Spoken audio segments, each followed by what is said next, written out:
Mario, ¿sabes qué? ¿Qué pasó, Tamara? Tengo algo muy importante que decirte. A ver. Yo no quiero olvidarte, tal vez tú regreses y aquí yo estaré esperándote, amor. No lo puedes llegar a negar, tú y yo somos uno mismo. Tú y yo somos uno mismo y de eso se trata el tema que vamos a explorar hoy, de lograr ser uno mismo unos con otros a través del cambio de la perspectiva. Se trata de participar afectivamente de la realidad del otro, intentando ponernos en su lugar. Se trata de imaginar qué está sintiendo y pensando la otra persona. ¿Cómo me sentiría yo en su lugar? Eso se llama empatía.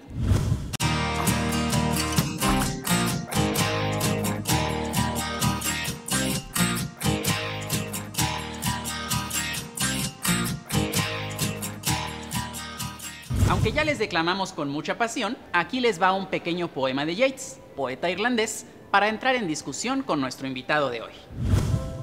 Yo sé que mi destino está ya escrito, allá entre las nubes, en lo alto. Ni odio a los que pelean contra mí, ni amo a los que defiendo. Mi país es Kiltartan Cross, y mi paisano el pobre que ahí existe. Como sea que acabe, viva o diga adiós, no lo va a hacer más feliz o más triste. En este poema, un poeta se imagina cómo es que un piloto en la guerra siente la llegada de su propia muerte. La empatía es un ejercicio en que comprendemos y compartimos lo que otra persona, que no soy yo, siente o puede llegar a sentir.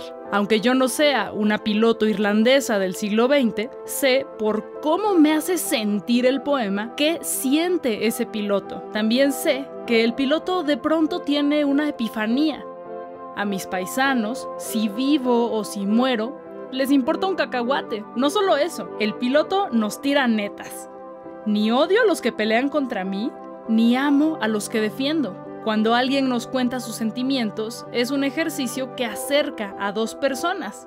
La persona que comparte está abriéndose y confesando en dónde es vulnerable. La persona que escucha tiene la opción de considerar la empatía y a través de la toma de perspectiva podemos llegar a la empatía. Como escuchamos, la literatura es una forma de imaginarnos cómo es que el otro siente. Si yo me llego a sentir como el otro, esa persona ya no está tan lejana y ya estamos conectados por un sentimiento.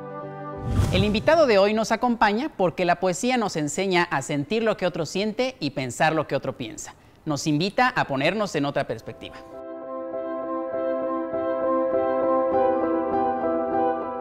Mario Murguía es profesor, traductor y poeta. Con él vamos a hablar de la relación entre la literatura, la empatía y las emociones. Mario, muchas gracias por esta conexión vía remota. Ojalá pudiéramos hacerla en vivo, pero bueno, por el momento no se puede. Y me encantaría que empezaras hablándonos para ti qué es la empatía. La empatía yo la entiendo como una identificación, una especie de conexión con otra persona, sobre todo de carácter intelectual y sensible. Es decir, para que haya empatía debe uno identificarse no solamente con los pensamientos del otro, sino con sus sentimientos y sobre todo con sus emociones, con sus estados de ánimo. La empatía es algo así como intentar ponerse en los zapatos de los demás. Y eso pues es un ejercicio de las maneras en que concebimos las vidas de los demás a partir de nuestras propias experiencias en el mundo, en la vida, con otras personas. Mario, la empatía surge cuando nos ponemos en la perspectiva del otro y tomamos su relato como el nuestro. Pero, ¿cuál es el papel del lenguaje en esta puesta en perspectiva? Sí, yo creo que la literatura, sobre todo en el ejercicio de la lectura y en el ejercicio de la escritura, definitivamente no solo ayudan, sino que además provocan esa empatía, no solamente con otras personas, digamos, a través de ciertas afinidades de lectura o afinidades creativas a través de la escritura, sino también con personajes, ¿no? Si nosotros leemos con cuidado, qué sé yo, alguna novela, algún poema, algún cuento, generalmente encontramos que nos podemos, si no identificar, por lo menos relacionar intelectual o afectivamente con algún personaje, ¿no? Con alguna voz narrativa. con alguna voz poética en algún poema, ¿no?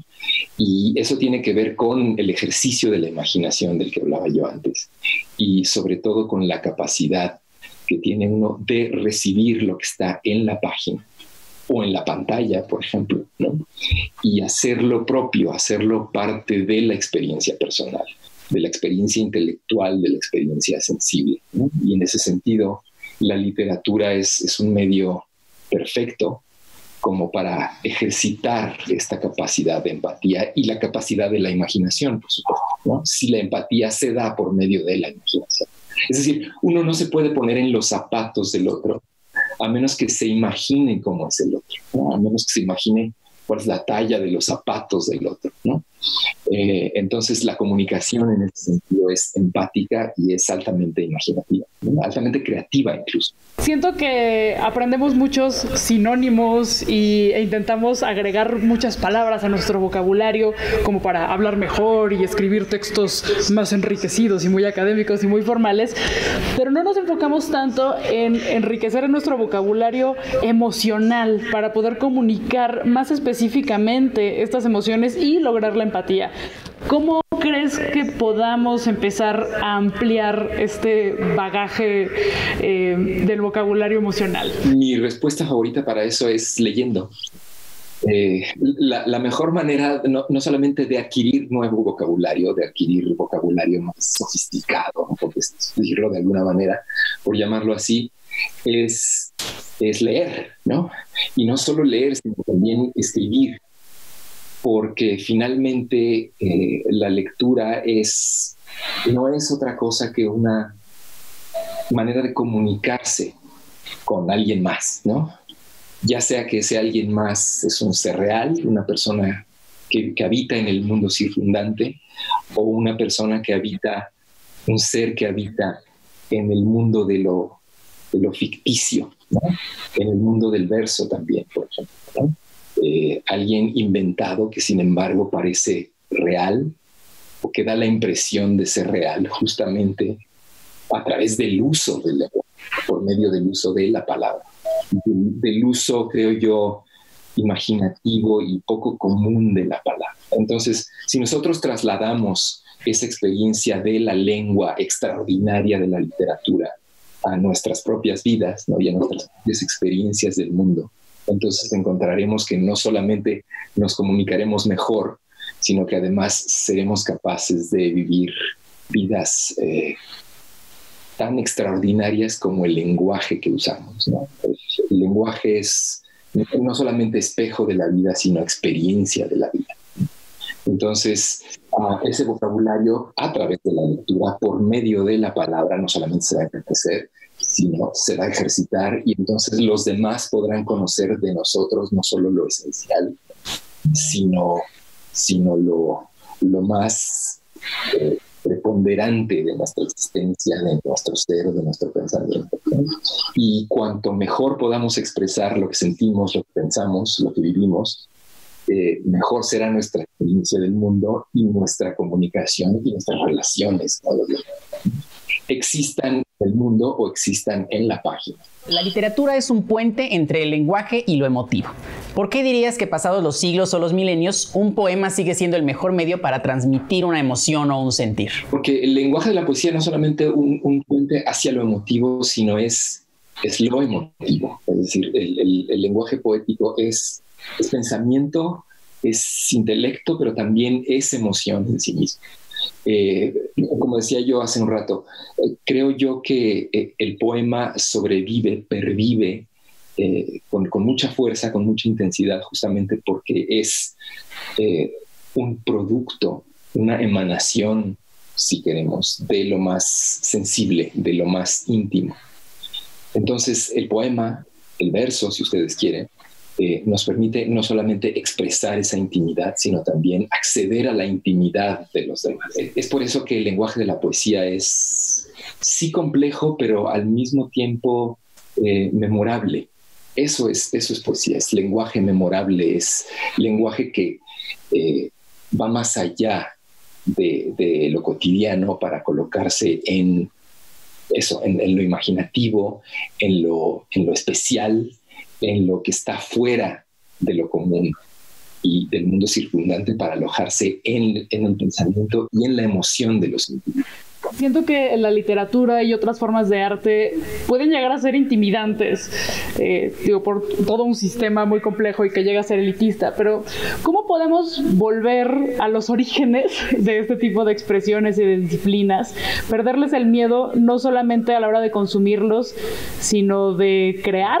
Yo creo que lo que conviene es pensar la experiencia de la literatura, la experiencia de la lectura y de la escritura como cualquier otra experiencia. Me parece que es muy importante pensar en los libros, en nuestra vivencia de los libros o de los textos, igual que pensamos en, no sé, lo que sentimos, lo que pensamos cuando vamos al cine, cuando nos sentamos a comer con amigos o con la familia, cuando vamos al parque, ¿no? Porque igual que recibimos sensaciones y expresiones cuando hacemos todas estas cosas, las podemos recibir incluso con más intensidad y más contundencia al leer, qué sé yo, una novela, un cuento, un poema, ya sea corto o largo. Y se trata de recuperar esta noción de que la lectura también es parte de la vida diaria, ¿no? Convivir con otras personas, dirán algunos, es leer a esas personas. Entonces, no veo por qué no, igual que leemos a otras personas, ya sea cuando hablamos con ellas, cuando interactuamos con ellas, por ejemplo, en línea, ¿no? O mediante las consabidas redes sociales. ¿Por qué no podemos hacer eso también con un libro, ¿no? No solamente con el autor del libro, sino con el libro mismo, con sus personajes, con sus voces, con sus palabras incluso, ¿no? Con las experiencias que podemos imaginar y revivificar mediante la lectura misma, ¿no? La lectura tendría que ser, creo yo, esencial en nuestro diario vivir, en nuestro convivir, digamos, ¿no? ¿Qué invitación nos haces a integrar el tema de la empatía a nuestra vida cotidiana, al día a día? Cuando nosotros queremos expresar algún tipo de sentimiento, algún tipo de pensamiento o idea o inquietud, generalmente comenzamos diciendo cosas como yo pienso, y a últimos tiempos cada vez más la gente dice es que siento que esto es así o esto es de esta otra manera, ¿no? Entonces, pensar y sentir cobran sentido al comunicarse y al utilizar la lengua, ¿no? Y al vivir con la lengua y tener una conciencia de la lengua. Y creo que la lectura nos permite justamente adquirir la conciencia necesaria para empatizar con los demás. Dado que tanto la escritura como la lectura son ejercicios de la imaginación, podemos partir de ahí y dar por hecho de que la empatía es igualmente un ejercicio de la imaginación. Y en ese sentido, la empatía es resultado de una lectura no solo del mundo, sino de las demás personas. ¿Cómo fue que la literatura cambió tu vida y te ayudó a desarrollar la empatía? Yo leo desde muy joven, desde muy pequeño. Entonces, para mí la lectura siempre fue esto que les decía, ¿no?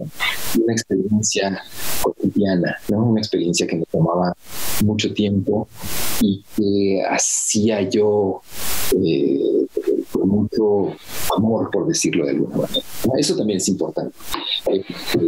Desarrollar este amor por la lectura, ¿no? Dirían algunos que es un sentimiento casi irrefrenable. Los que leen con frecuencia no pueden dejar de hacerlo. ¿Qué consejo pueden encontrar los jóvenes para acercarse al tema de la lectura y para acrecentarlo con el tiempo? Que no se nos haga algo aburrido o algo ajeno a nuestra vida cotidiana.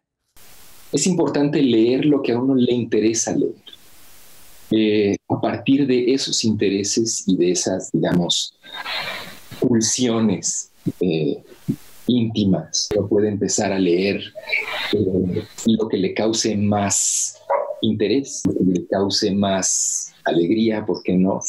Y lo que le cause más curiosidad. Y a partir de ahí se va dando la lectura casi de manera natural. Si uno empieza por esta vía, por la vía del interés, seguramente va a terminar haciendo conexiones y relaciones entre textos, entre lenguajes y entre posibilidades de lectura, ¿no? Que no tienen que ser, que no tienen que restringirse a un medio como el libro físico, sino que ahora con la tecnología se pueden alcanzar muchas más opciones que pueden resultar muy atractivas y sobre todo muy gozosas, ¿no? A partir del interés se da el gozo, y cuando se alcanza el gozo leyendo, entonces se puede continuar leyendo por siempre y durante gran parte del día, creo yo, ¿no?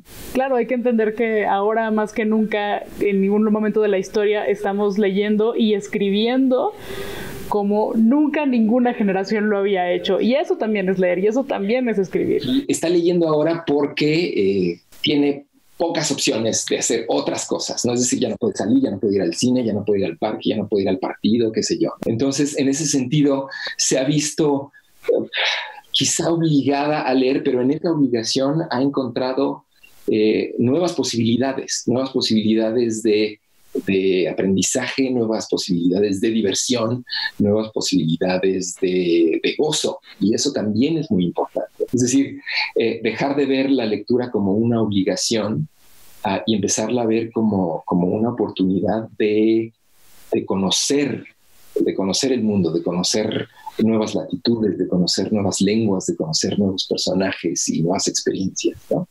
Y tenemos además el reto de llevar este tema al campo de las redes sociales, que es donde la mayoría de nosotros nos desarrollamos en la actualidad. Muchas redes sociales restringen, digamos, el uso de la palabra por razones que tienen que ver con la tendencia, ¿no? O con la inmediatez de la comunicación. Pero hay otras opciones que permiten explayarse, ¿no? y permiten leer más extensamente, más cuidadosamente y con más atención, creo que. Y eso también es muy importante, ¿no? Y en la variedad está el gusto, como dice el dicho, ¿no? Se puede pasar de un medio a otro de lectura de manera muy sencilla y muy alegre, ¿no? Es decir, le proporciona a uno una sensación de variedad leer, por ejemplo, en la página o en pantalla o en alguno de los aparatos con los que leemos ahora, ¿no? Y que nos permiten tener lecturas a la mano como nunca antes, ¿no?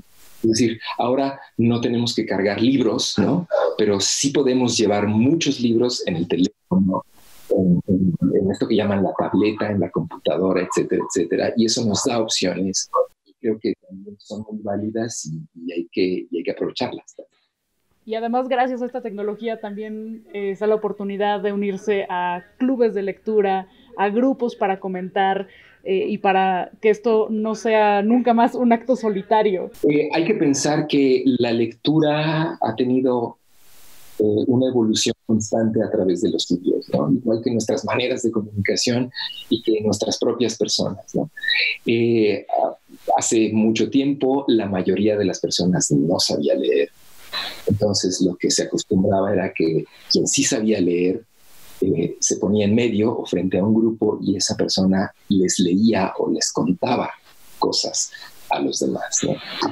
En cuanto los libros empezaron a imprimir, más gente pudo tener acceso a ellos y entonces la gente empezó a leer ya no en grupo, sino generalmente en solitario.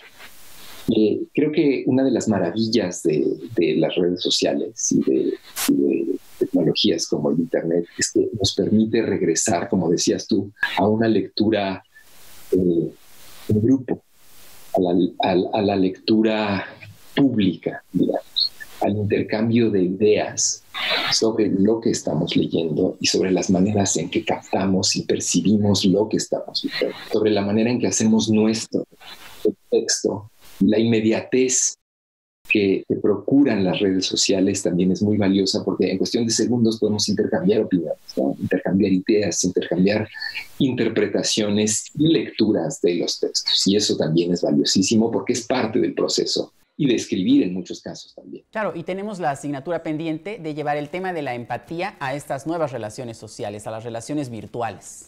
Claro, y qué mejor que establecer una empatía no solo intelectual, sino también sensible. Y diría yo que hasta amorosa, ¿no? Por medio de nuestras experiencias con los textos, ¿no? Preguntar no solamente qué pensaste, sino qué sentiste, cómo reaccionaste, incluso cómo respondiste a aquello que leíste y cómo puedes comparar esas respuestas, esas expresiones personales con las de los demás, ¿no? Eso enriquece la lectura y enriquece el texto que tenemos frente a nosotros, ¿no? Mario, muchísimas gracias por compartir este espacio con nosotros y por enriquecer nuestra visión sobre la empatía. Muchas gracias, doctor. Sin duda nos quedan muchos temas para la reflexión en casa. Al contrario, gracias a ustedes y cuando quieran leemos juntos.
Le agradecemos a nuestro invitado y ahora vamos de Irlanda a Juchitán.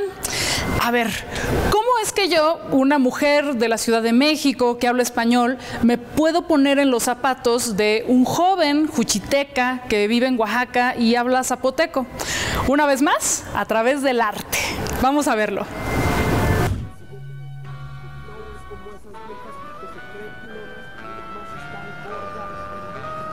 Bueno, pues Juchirrap es, como su nombre lo dice, ¿no? Juchitán y rap. ¿Quiénes son? Es la banda Juchirrap. Todo lo que pasó fue que queríamos contar lo que pasaba en nuestra esquina, nuestra colonia, la ciudad, y entonces fue que quisimos hacer Juchirrap. Pero creo que también somos un poco la voz de la gente, ¿sabes? Todos empezamos como contando historias, ¿no? La historia de mi compa, la historia de mi vecino. Y entonces, Juchirrap es un poquito de la voz de la gente, ¿sabes? Yo soy de Juchitán y me siento identificado con mi ciudad y con lo que pasa, sea bueno, sea malo. Tratamos de escribir lo que algunas cosas no se dicen, ¿no? Algunos tienen miedo a hablarlo. Algo que muy chistoso es que siempre con nuestras letras concuerdan con lo mismo. Al principio nunca teníamos algo planeado de que vamos a hacer rap en zapoteco, ¿no? Esto solo se fue dando ya que en la mayoría de la sección se habla el zapoteco para que te puedan entender. Cualquier cosa, si vas a la tienda necesitas hablar zapoteco, si vas a caminar en la calle para que no te asalten necesitas hablar zapoteco para que sepan que eres de acá. Pues es como indispensable, ¿no? Pero no fue algo como que nosotros vamos a hacer rap en zapoteco, sino que solo se fue dando. Mi corazón vuela y se exalta por ti. Yo soy juchiteco. Por fortuna nosotros tuvimos una educación así bien chida, ¿no? O sea, un poco dura, pero chida. Y entonces aprendimos a respetar eso, de que no, nuestro zapoteco es nuestro, hay que valorarlo, es de nuestros abuelos, de nuestra tierra, es lo que somos. Y entonces así fue como que empezamos en algunas canciones a hablar de esos temas, porque es lo que tenemos. ¿Quién más va a hablar de eso? Nadie, no, pues nosotros. Es parte de nosotros, pues vamos a seguir haciendo lo que tenemos. Si estás conmigo, yo haré que te respeten, bailaremos la Llorona y Petrona de Nezaquete, Juchitán. No, pues nosotros somos la banda Juchirrap y hasta donde llegue un saludo enorme. No se olviden de nosotros, ¿no? Y no hablo de nosotros, sino de nuestro pueblo. Eso es todo. Aquí no discriminamos como eres tú. Puede ser Mochengola y si quieres Singyu, en mi Juchitán. A ver. La empatía entonces es un proceso en el que si tú me cuentas que estás triste porque digamos que se murió tu perro, yo me tengo que poner triste. ¿Por qué? ¿Cómo me imagino eso? Yo nunca he tenido mascotas. Pues mira, ponerte en mis zapatos implica imaginarte que todos los días que te vas a dormir y tu mejor amigo está contigo ahí calentándote la camita. Imagínate que nadie te contesta el teléfono, mensajes, WhatsApp, nada. Pero hay alguien que está siempre ahí para ti. Imagínate que aparte de tus papás, nadie en este planeta te quiere como ese ser vivo. ¿Ya te lo imaginaste? Ya. Ahora imagínate que todas estas cosas increíbles que te planteo desaparecen de un día para otro, así, ¡pum! La clave aquí es el punto de vista, la perspectiva. Se trata de ver, sentir, pensar e imaginar lo que ve, siente, piensa e imagina el otro. Y para que nosotros sepamos cómo piensan, ven, sienten y actúan ustedes, cuéntenos por redes sociales. Agradecemos a nuestro invitado en este patio de las fiestas, llamado así porque Diego Rivera, un chavo muy movido, decidió hacer de sus murales fiestas de color, placer y luz. El edificio de la SEP está restaurado y tiene obra contemporánea de Felgueres, además de la obra ya histórica de Siqueiros y Rivera. En cuanto puedan salir a pasear, dense una vuelta. Seguimos con Jóvenes en TV.